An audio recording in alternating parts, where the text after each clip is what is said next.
Hello everyone. So today we will solve the physics portion questions of NEET 2021 PYQs. So here the first question. Two charged spherical conductor of radius R1 and R2 are connected by a wire. Okay, connected by a wire. So this is sphere 1 of radius R1 and this is sphere 2 of radius R2. We can assume charge Q1 and Q2. And यहाँ पे बोला गया है कि connected by a wire, जब हम लोग इसको वायर से कनेक्ट कर देंगे तो दोनों का पोटेंशियल इक्वल हो जाएगा। एंड हमें निकालना क्या है, find the ratio of surface charge density of sphere 1 to 2। Okay, तो पहले तो हम यहाँ का पोटेंशियल इक्वल करते हैं। ओके, क्योंकि इस दोनों को वायर से कनेक्ट कर दिया गया है। जब हमारा पोटेंशियल इक्वल हो जाएगा, okay please don't mind my writing and concept समझने पे ध्यान दो। तो जब हमारा पोटेंशियल इक्वल हो जाएगा तो हम लोग किसको लिख सकते हैं, के Q1 by R1 is equals to के Q2 बाई R2। तो यहाँ से के और के कैंसिल हो जाएगा, हम लोग Q2 को इस साइड लाएंगे तो वो नीचे चला जाएगा। That is Q1 by Q2 is equals to, इधर का R1 ऊपर जाएगा तो R1 बाई R2। यहाँ से हमारा एक रिलेशन निकलता है, that is Q1 by Q2 is equals to R1 by R2। अब हम लोग नेक्स्ट चलते हैं। हमसे पूछा क्या है, सरफेस चार्ज डेंसिटी, तो उसका फॉर्मूला क्या होता है, उसका फॉर्मूला होता है sigma is equals to charge upon area. Okay, तो यहाँ पर हम लोग फॉर्मूला रखेंगे sigma 1 by sigma 2 is equals to Q1 by area 1 that is 4 pi R1 square by 4 pi R2 square. Okay, so यहाँ पे हमें 4 पाई कैंसिल हो गया, तो यहाँ से क्या रिलेशन निकल के आ रहा है, Q1 by R1 square and R2 square by Q1। Okay, so यहाँ पे क्या करना है कि अब हमें यहाँ से एक दो रिलेशन निकल गया, sigma 1 by sigma 2 is equals to Q1 by R1 square into R2 square by Q2। Okay, और पहले हमारा रिलेशन निकला था Q1 by Q2 is equals to R1 by R2। तो जब हम ये वैल्यू पहले वाले क्वेश्चन में पुट करेंगे तो हमारा निकल के आएगा sigma 1 by sigma 2 is equals to R1 by R1 square into R2 square by R2। तो यहाँ से R2 स्क्वायर कैंसिल हो जाएगा, फिर R1 का स्क्वायर कैंसिल हो जाएगा। तो यहाँ से क्या रिलेशन निकल के आता है, sigma 1 by sigma 2 is equals to R2 by R1। So option number 2 is correct. अब हम लोग चलते हैं नेक्स्ट क्वेश्चन पे, that is the velocity of the small ball of mass m and density d when dropped in the container filled with glycerine become constant after some time if the density of glycerine is d by 2 then the viscous force acting on the ball will be। okay, तो पहले हम क्या करते हैं, पहले हम इसका diagram बना लेते हैं। एक कंटेनर में वाटर है और इसमें एक बॉल है। Okay, the velocity of the small ball of mass m and density d when dropped in the container filled with glycerine become constant after some time। एक बॉल को हम लोग एक ऐसे बीकर में फेंक रहे हैं, छोड़ रहे हैं जिसमें कि ग्लिसरीन भरा हुआ है। ओके, तो कुछ टाइम के बाद इसका वेलोसिटी कांस्टेंट हो जाएगा। तो हमें क्या बताना है कि क्या विस्कस फोर्स लग रहा है इस बॉल पे। विस्कस फोर्स क्या होता है, जो कि बॉल के मूवमेंट को अपोज करे। तो यहाँ पे टोटल हम लोग पहले एफडी बना लेते हैं कि बॉल पे कौन कौन सा फोर्स लग रहा है। तो ऊपर में लगेगा बायॉन्ट फोर्स एंड ऊपर में लगेगा विस्कस फोर्स एंड नीचे की तरफ इसका वेट लगेगा। अब हम लोग यहाँ पे फॉर्मूला लगाते हैं, दैट इज़ दोनों फोर्स जब इक्वल होगा तभी उसका वेलोसिटी कांस्टेंट होगा। वेलोसिटी कांस्टेंट का मतलब क्या है कि एक्सेलरेशन जीरो। एक्सेलरेशन जीरो कब होता है, जबकि उसका फोर्स नेट फोर्स जीरो हो। So F viscous plus F buoyant is equals to weight. तो हम लोग यहाँ से लिख सकते हैं, क्या पूछा हम लोग से, विस्कस फोर्स, तो F viscous is equals to weight minus F buoyant that is mg minus volume into density into G. ये हम लोग कैसे निकाले, देखो फोर्स क्या होता है, force is equals to mass into acceleration, और मास को हम लोग वॉल्यूम इंटू डेंसिटी लिख सकते हैं। और क्योंकि क्वेश्चन में डेंसिटी दिया हुआ है इसीलिए हम लोग यहाँ पे डेंसिटी लाएं। Okay, so F viscous is equals to, हम लोग ये जो मास है दैट इज़ जो बॉल का मास है, इसको भी हम लोग डेंसिटी इंटू वॉल्यूम में करेंगे सो दैट इसको रिलेट कर पाएँ। तो T into P G minus P D by 2 into G. ऐसा हम लोगों ने क्यों किया, क्योंकि हम लोग को क्वेश्चन में दिया हुआ है कि जो बॉल है उसका डेंसिटी डी है और जो ग्लिसरीन है उसका डेंसिटी डी बाई 2 है। सो अब क्योंकि बायोंसी जो लग रहा है वो लिक्विड के थ्रू लग रहा है, इसलिए हम लोग वहाँ पे डेंसिटी किसका लेंगे, ग्लिसरीन का लेंगे। तो हम लोग जब इसमें से इसको माइनस करेंगे तो यहाँ पे हम लोग का आंसर क्या आ जाएगा, rho that is density into volume into G by 2 that is, हम लोग यहाँ पे लिख सकते हैं, वेट अ मिनट, यहाँ पे हम लोग लिख सकते हैं F V is equals to D V G by 2 और d इंटू वी को हम लोग मास लिख सकते हैं। तो क्या आ जाएगा answer, m g by 2 that is option number 1। Okay, अब हम लोग चलते हैं क्वेश्चन नंबर 3 पे। क्वेश्चन नंबर 3 क्या कह रहा है, an infinitely long straight conductor carries a current of 5 ampere at सोन। Okay, An electron is moving with a speed of 10 to the power 5 meter per second parallel to the conductor. The perpendicular distance between the electron and the conductor is 20 centimeter. At an instant, calculate the magnitude of the force experienced by the electron at that instant. Okay. So यहाँ पे question क्या कह रहा है कि यहाँ पे एक वायर है. तो ये जो PQ देख रहे हो आप लोग, ये एक वायर है जिसमें कि 5 एम्पियर का करंट रन कर रहा है और इलेक्ट्रॉन एक यहाँ पे रखा गया है जो कि 10 टू द पावर 5 मीटर पर सेकेंड से इस डायरेक्शन में जा रहा है. तो यहाँ पे पूछा क्या, calculate the magnitude of the force experienced by the electron at that instant. इसके ये जो करंट मूव कर रहा है वायर में, इसके थ्रू इलेक्ट्रॉन पे कितना फोर्स लग रहा है वो यहाँ पे हम लोग को बताना है. Got it. So here let's begin. It's very simple. हम लोग को क्या करना है, यहाँ पे सिर्फ फॉर्मूला पहले रखना है.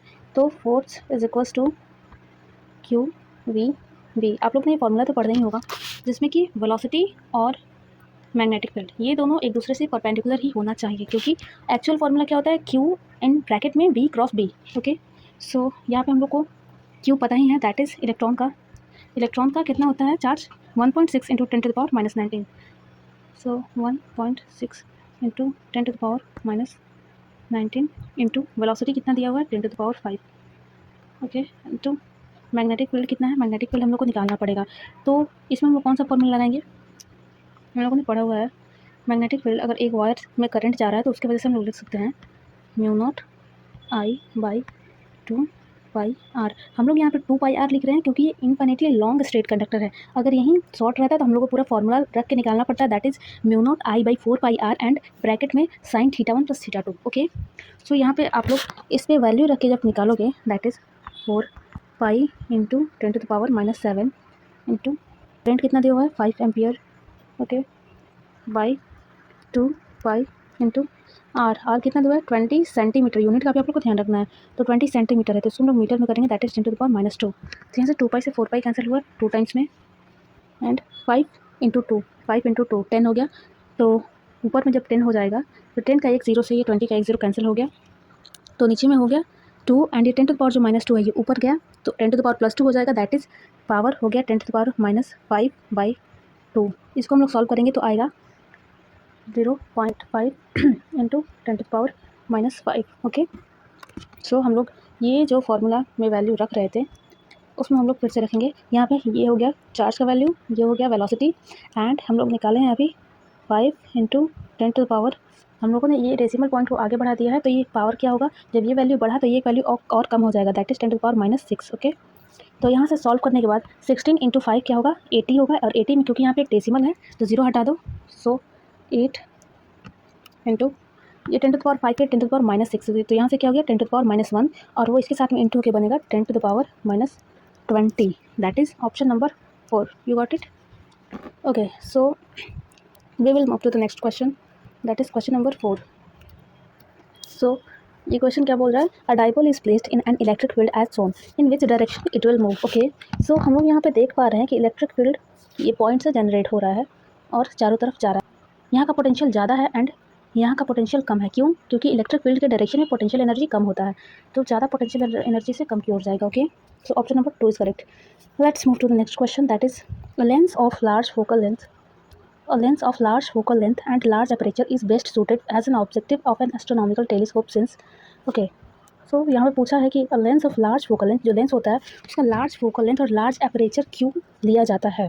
तो इसका कारण तीनों होगा, that is a large aperture contribute to the quality and visibility of the image, क्योंकि जितना लार्ज एपरेचर होगा उतना वो लाइट को अपने अंदर ले पाएगा और उतना अच्छे से इमेज का विजिबिलिटी होगा. And the large area of the object ensure better light gathering power and this also the large aperture provide a better resolution. जितना ज़्यादा लाइट आएगा उतना रिजोल्यूशन क्या होता है, कितना क्लैरिटी है इमेज का, इसको हम लोग बोलेंगे resolution. So the option correct is all of this. Now moving to the next question. ये क्वेश्चन यूनिट एंड डायमेंशन का है. The screw gauge gives the following reading when used to measure the diameter of the wire. Main scale reading, okay, 0 mm. Circular scale reading 52 division. Given that 1 mm on the main scale corresponding to 100 division of the circular scale, the diameter of the wire from the above data is okay. So in question it is given that 1 mm weight, okay, 1 mm is equals to 100 division on circular scale. ठीक है. So 100 circular scale division is equals to 1 mm on main scale.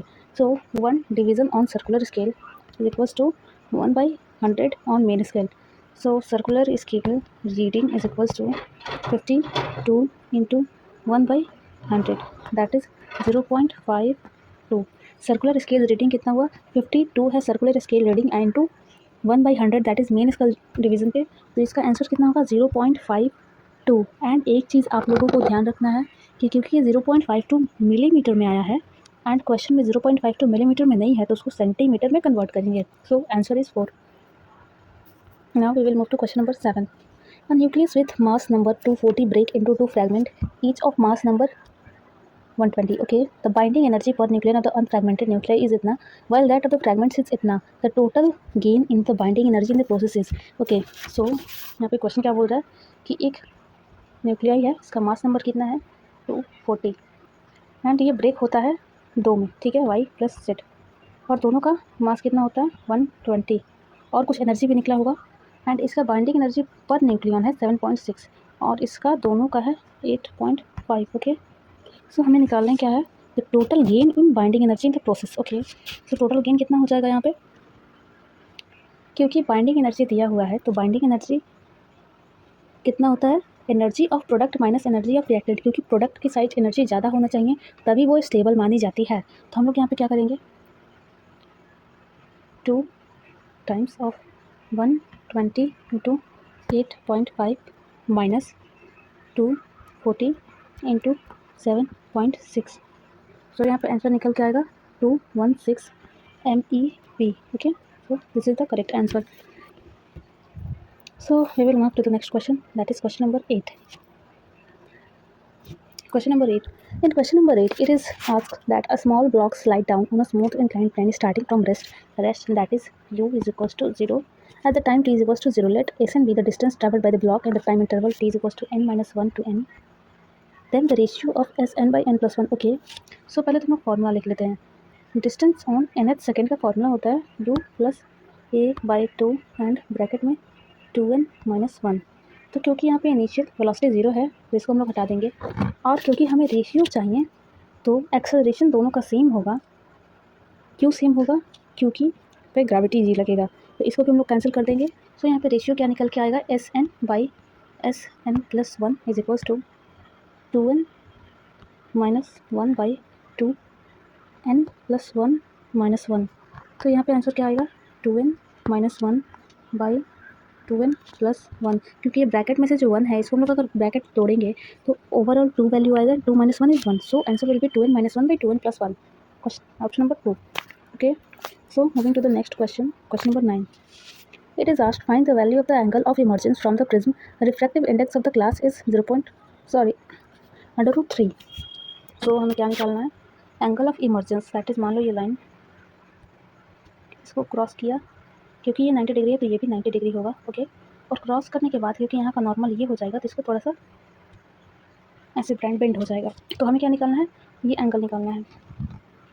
तो पहले तो हम लोग सबका angle देख लेते हैं। ये यहाँ पे 60 डिग्री है और ये यहाँ पे 90 डिग्री है, तो एक ट्राइंगल ओवरऑल 180 डिग्री का होता है, तो ये कितना हो जाएगा यहाँ पे 30 डिग्री। ओके, और उसके बाद क्योंकि ये भी 90 डिग्री का है तो ये भी 90 डिग्री का होगा, तो ओवरऑल ये हो जाएगा 60 डिग्री एंड ये हो जाएगा 30 डिग्री।